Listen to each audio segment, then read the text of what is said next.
2016 hanggang ngayon. Unang pwesto ko sa kanya, naging food tester ako. Ako yung tagatikim ng pagkain niya.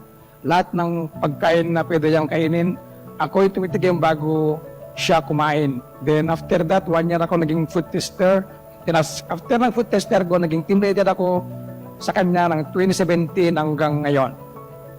Ang best memory ko na hindi ko kalimutan sa buong buhay ko, yung kaharap ko siya sa kainan, sa pagkainan, na siya mismo yung mag-offer sa akin ng pagkain at sabi niya, kasi ang ulam namin ay sugpo. Ang sabi niya sa akin, huwag ka nang magkutsara, kamayin mo na yan, gayahin mo ako. So, parang ginawa niya akong anak. So, hindi ko makalimutan sa buong buhay ko kasi isang presidente, kaharap mo sa pagkainan.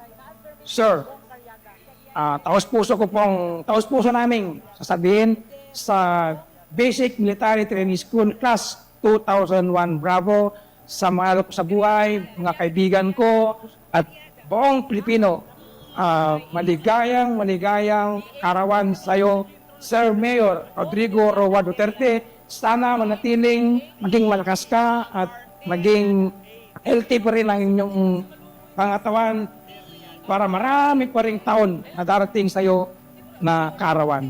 Happy birthday, sir. Saludo ako sa iyo, sir. Maraming salamat, sir.